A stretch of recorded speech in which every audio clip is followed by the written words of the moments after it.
Hi, good morning children. Welcome to today's online class children. In the last previous class, we learnt about matter and we distinguished in the previous class. We learnt the definition of matter and how can we differentiate matter and non-matter by giving certain examples, isn't it children? In today's class, we will see the characteristics or physical nature of matter. Physical nature of matter children. Children, earlier I have defined what is matter. Matter is anything which occupies space and has mass. Isn't it children? Now we will see one physical character of or physical nature of matter. First one is matter is made up of particles. First point is matter is made up of particles. Okay children? Isn't it or not? Matter is made up of particles. Every matter we come across is made up of particles. It is clear children. Then we have to prove. Just if I say, yes children, every matter is made up of particles, if I say, then what is the proof miss? Do you ask, isn't it? We usually ask. Science will not believe as I told, as you told. If we say, it asks a proof. We should prove it. This is what we have come to one experiment, either by conducting one experiment or by doing some activity. We should prove that matter is made up of particles. Okay children, we shall do, we have, isn't it? That is what science is. Science will not accept without aspects. It needs a specific reason. What is science means not writing, going on saying, so that once upon a time that happened, this happened. They won't listen. Now presently we want proof. With the proof we have to show the evidence children. So for this, now we will prove children by conducting a small experiment. Got it children? Let us take a glass of water. Let us take a small glass. In that glass, we take water children. Okay? Isn't it? We take a glass and water is there in that glass. We shall add either sugar or salt to it and stir it. After some time, do you notice any sugar or salt? Either any one. We have added either salt or sugar. Just imagine we have added salt only. A spoon of, not much, a spoon of it, and we have stirred it. And that salt has disappeared. Where did that salt go? It has disappeared. It is mixed, totally mixed in the water. Where it went? It went to the vacant space in the water molecules and occupied that space. Entirely you can see now only water mixed with salt. Until we taste we don't know. These salt particles have been disappeared children. Isn't it? We cannot see them. No more. Isn't it? We cannot see them. And if we taste, then only we'll come to know that salt has been dissolved in that water. So small, very small particles made up of small particles. Got it children? That is what salt is mixed in water. That is what we prove that. Now we can say that matter is made up of particles. Children, do you know a drop of water contains 10 to the power of 21 particles. 10 to the power of 21 particles of water is present. That means 10 into 21 times. So much tiny particles a drop of water is made up of. Then isn't there small particles or not, children? So matter is made up of particles. We can prove that. We can show that with this experiment that matter is made up of particles, children. But we cannot see them. Okay then now, children, is it clear that matter is made up of particles? Right, children, these particles have specific name. What shall we give a name for these particles? They are called as atoms or molecules. Got it, children? Atoms or molecules. The small particles. Got it, children? I think in the next chapters I'll be explaining you about these atoms and molecules, children. Got it? Is it clear, children? So matter is made up of particles is understood now. Now we shall go for second point. Second characteristics or physical nature of matter is the particles of matter are very small. The particles of matter are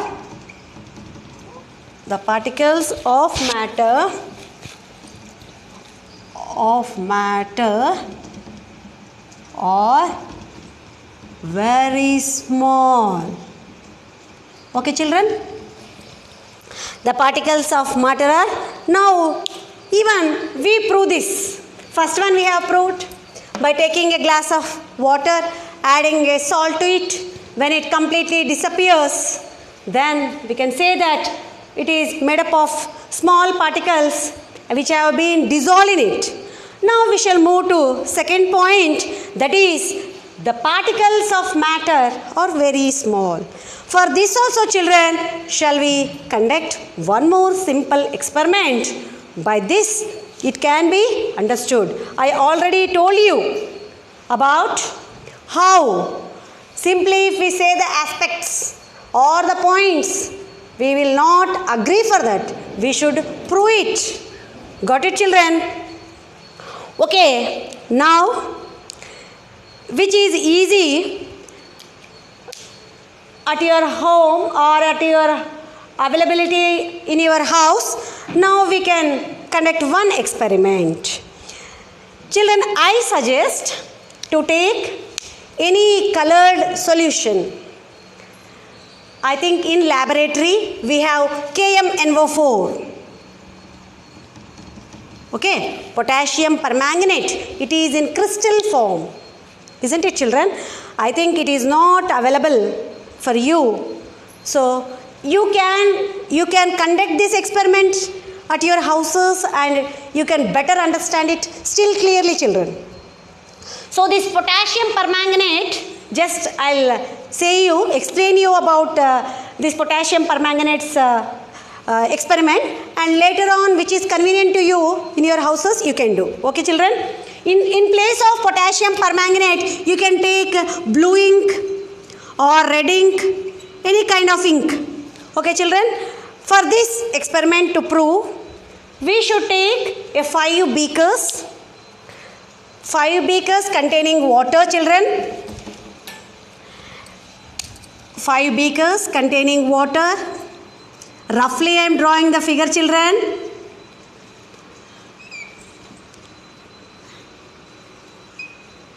Five beakers containing water.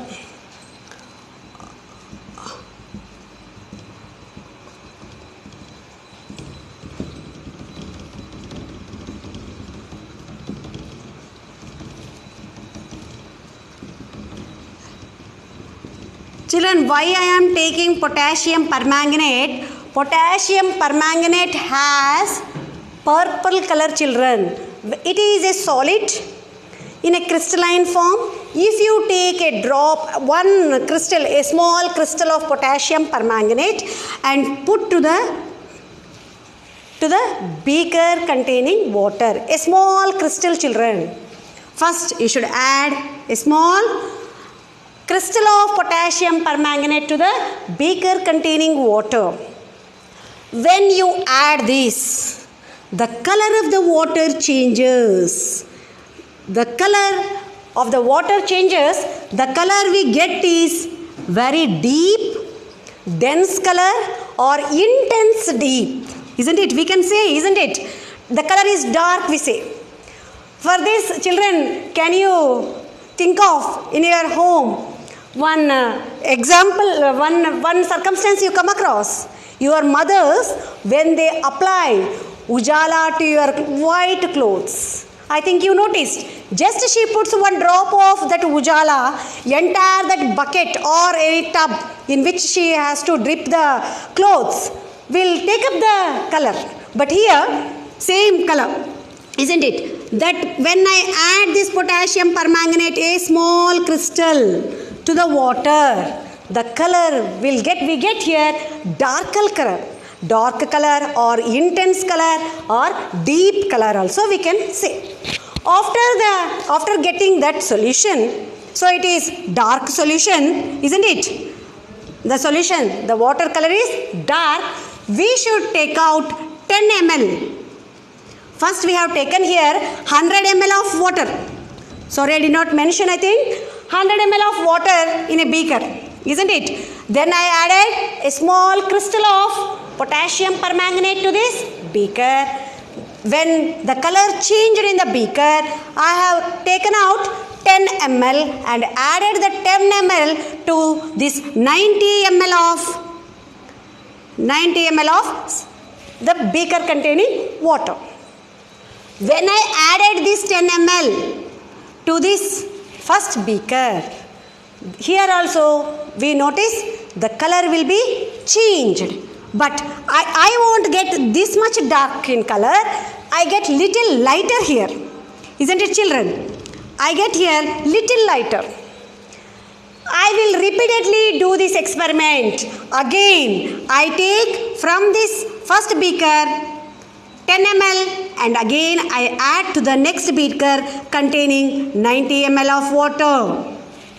I go on adding. As I add here this 10 ml, here again the color lightens. Isn't it? Again I add this 10 ml. I'll take from here 10 ml and I'll add to the next beaker containing water. Lastly, I'll repeat it like that for 5 beakers. Then lastly the color will be lighter. But children, one thing you have noticed. The color is being lighter, but the particles, each and every particle of the water is getting that colored. It is evenly, uniformly mixed in that water. Got it, children? So, the particles of matter are very, very small. When I am adding like from first beaker to second beaker, what I am doing, children? I am doing the process called as dilution. Children, what is dilution? The first beaker, when I add a small crystal of potassium permanganate to the beaker, I got darker color, isn't it? The colored solution is very dark. I started to add, I am making dilution, means I am adding water. And it has become lighter and lighter and lastly very light, but the color will be there, isn't it? From first beaker and last beaker if we compare, there is a lot of difference, isn't it? Darker and lighter. But the color is changing and this is what we call it as dilution, children. The process of adding water, we call it. And for you to clearly to understand, one more example I can give. If you take a small glass of water and if you put a drop of ujala or for the clothes your mothers will put, no, that, and you take out a little quantity from that and add to another beaker containing water, it becomes lighter. And again you transfer to next beaker, take from that little water, not much, 5 ml or 10 ml, and if you pour, no, it becomes lighter. By this we can prove, children. The process we call it as dilution. And repeatedly we should do this. Now children, I want to tell you from this experiment that a small crystal, what I added here, a small crystal of KMnO4 means potassium permanganate, contains millions of tiny particles, very small, millions, tiny, we cannot see to our naked eye. Children, even to the microscope, we cannot see even to the microscope. The particles are so tiny. So there is an special. Okay, children. Now I have told they are so tiny. The particles are so tiny. We can't even see with our naked eye first of all, and even through the microscope, even not with the electron microscope. We have a special microscope called as STM, scanning ternal microscope. Through that we can see the molecules. Now you got, I think, you have clearly understood. The particles of matter are very, very small that we cannot see even with our naked eye or with the microscope. We are able to see only with the help of STM. Okay, children. Now we'll go for third point. Okay, children. I think is it clear for you what I am explaining? Next part of the matter, children. Now we'll go for third point. Particles of matter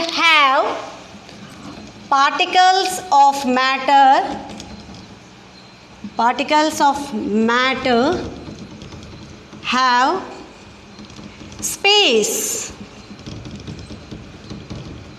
between them. Children, I already explained you what is space, isn't it? And by the by, next point also I want to explain you. Particles of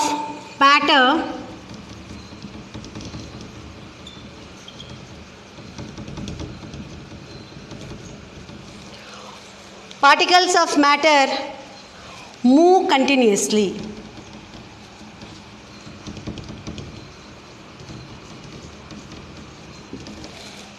Okay, children, 2 points we shall focus now. And as earlier I have explained you by conducting 2 experiments that matter is made up of particles. The particles of matter are very small. Now particles of matter have space between them. Space in the sense some place, isn't it? Space in between them. As I earlier told you, they are very minute, means very tiny. We cannot see with our naked eye. Now we shall prove the third point also by conducting a small experiment, children, or a small activity. Okay, children.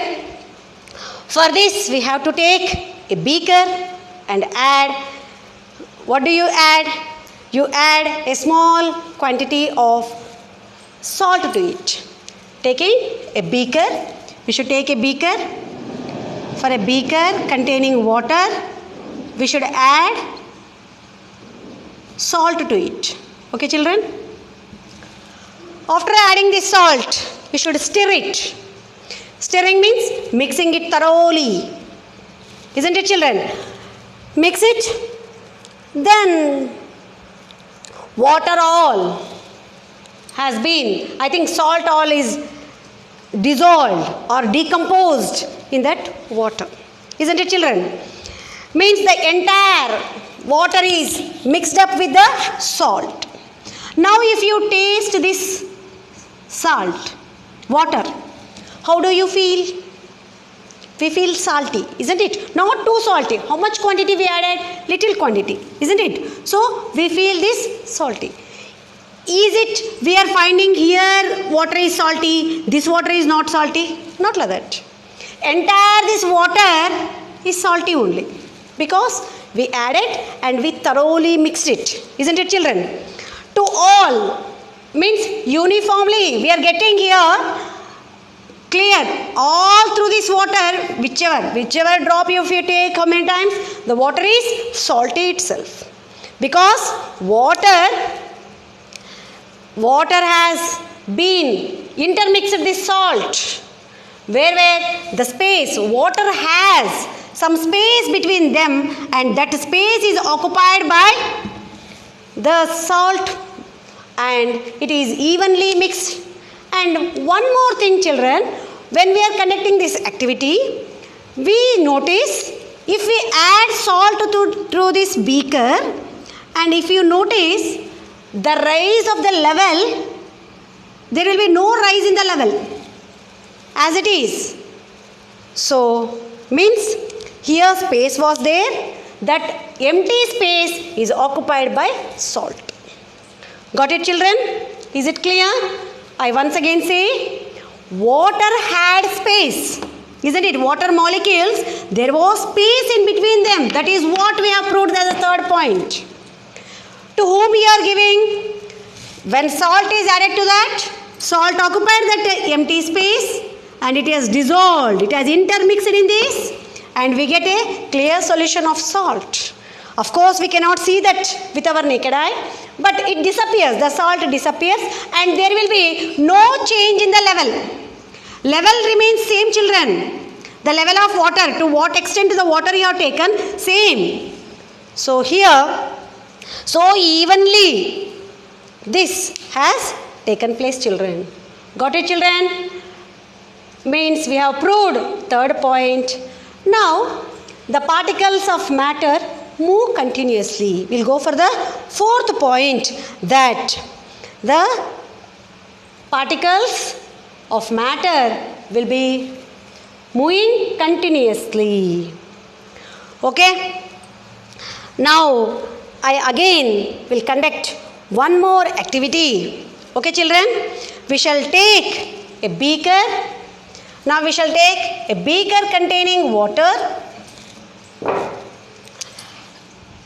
Beaker containing water.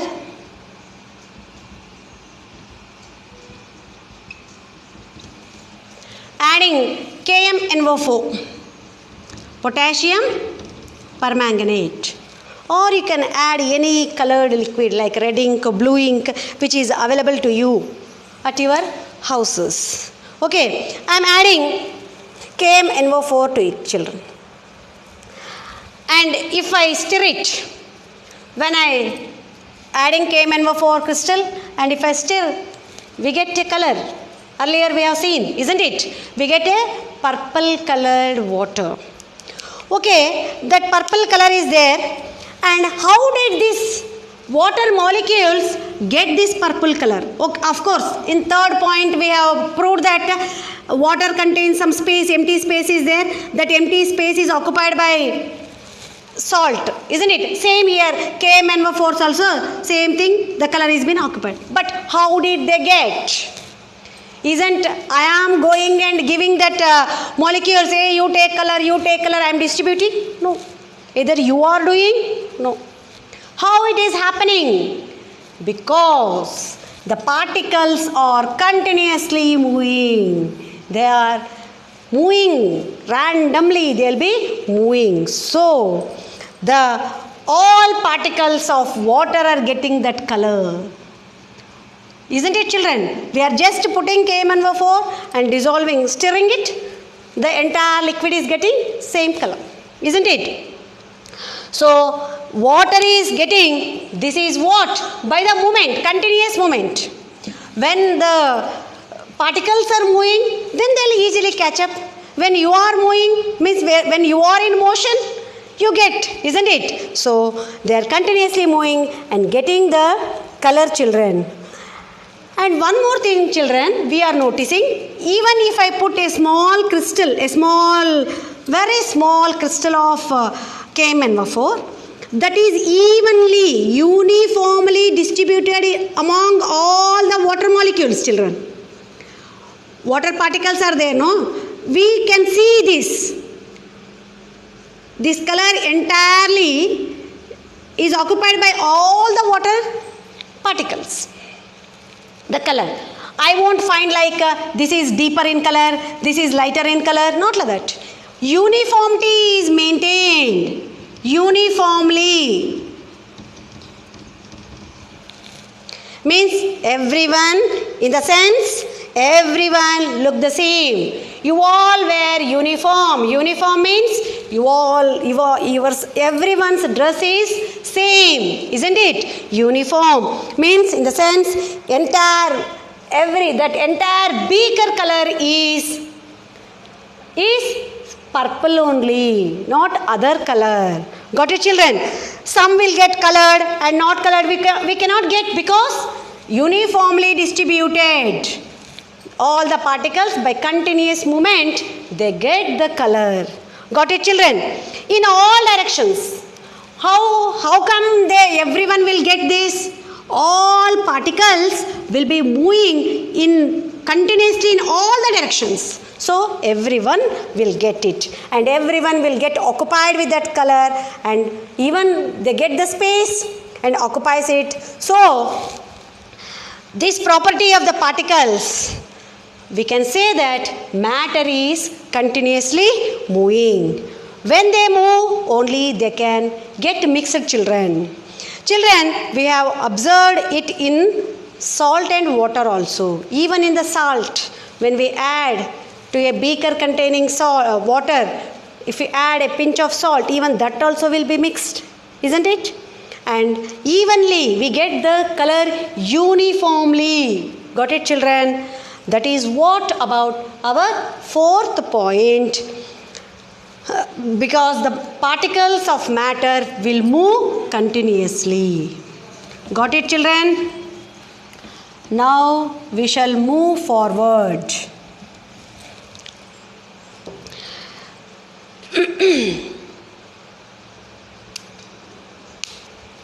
Okay, children, now we have learnt about particles of matter move continuously in all directions to occupy the space. Between the particles there is a space, so they move randomly however they want in the all directions.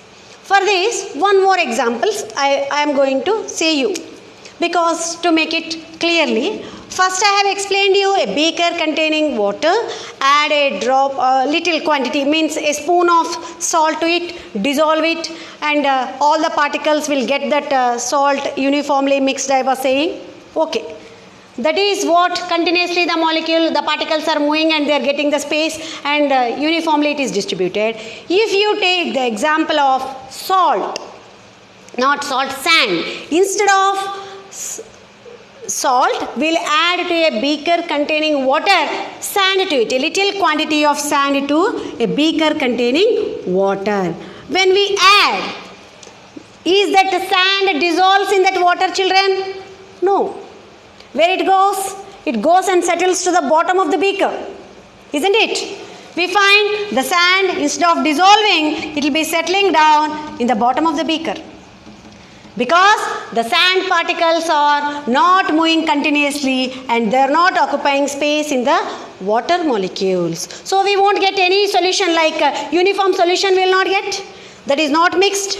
Now you got it, I think, the point, moving continuously and occupying the space. Got it, children? This continuous movement, we call it by a name, one special name called as diffusion.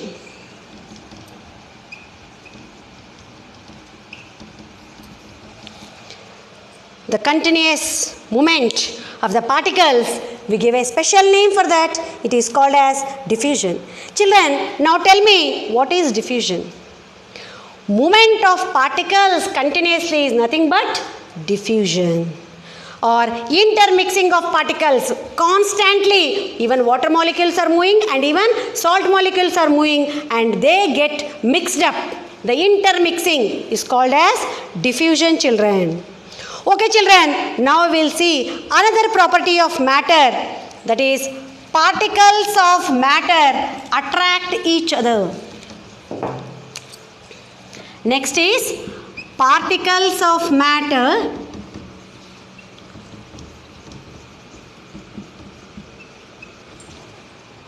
attract each other. Okay, particles of matter attract each other. Okay, children, I will take one small example for this. See, children, now I am taking the duster in my hand, isn't it? This is a solid. Am I able to break this duster, children? If I kick also, I cannot break this duster, isn't it? Because first of all, this duster is a solid, isn't it? I think in states of matter we discussed in our earlier class, when you are in 8th, 7th and 6th, solids, liquids and gases, isn't it? 3 states of matter. In solids are hard, I think, isn't it? You know this. I cannot break this because the molecules in the solid are tightly packed. There is a force of attraction between the molecules present in solids, isn't it, children? How can you say that I am not able to break this duster, isn't it? Even a karate fighter also cannot break this, of course. Okay, children, now in the previous class, in our earlier classes, in our lower classes which we learned, the characteristics of solids. Solids are hard, isn't it? The molecules or the particles in solids are tightly packed. There is more force of attraction, intramolecular force of attraction is more in solids, isn't it? So with this force we cannot break them easily. It is hard to break them. Even if I apply more force, isn't it? There is no space at all here. No one can come and occupy here. So by this property only, solids are very hard and rigid. They have definite shape, isn't it? They can be heaped but they cannot be poured. This all we learnt in our lower class, isn't it, children?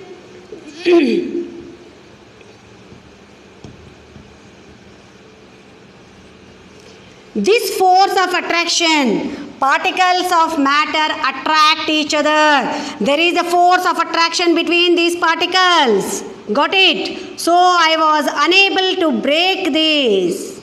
Now got it? But whereas in liquids, just if water is there, I can go into the water. Liquids example is water, isn't it? Even if that water is there in a small river or a swimming pool, you can easily go into that, or you can keep your hand into that water, isn't it? Because the force of attraction is less in liquids compared to solids. This force of attraction, we have another name that is called as cohesive force. Cohesive force or interforce of attraction is more in solids and it is lesser in liquids. In air, I think the particles are very loosely arranged, very loosely packed. In gaseous, I think in air, now I think in this room, I can wave my hand because it is in gas, isn't it? Space is much. The cohesive force is less in gases, children. Now, one more thing, children. The particles I was saying you, the particles are arranged and force of attraction is there. Okay. The moment when the particles are moving, they move in a zigzag way and they block. That zigzag movement of that particles is called as Brownian movement. A scientist, he gave the name, and in the next class I'll be saying you in detail about the Brownian movement of the particles, and I'll further tell you more about this matter in our surroundings, children. Thank you, children.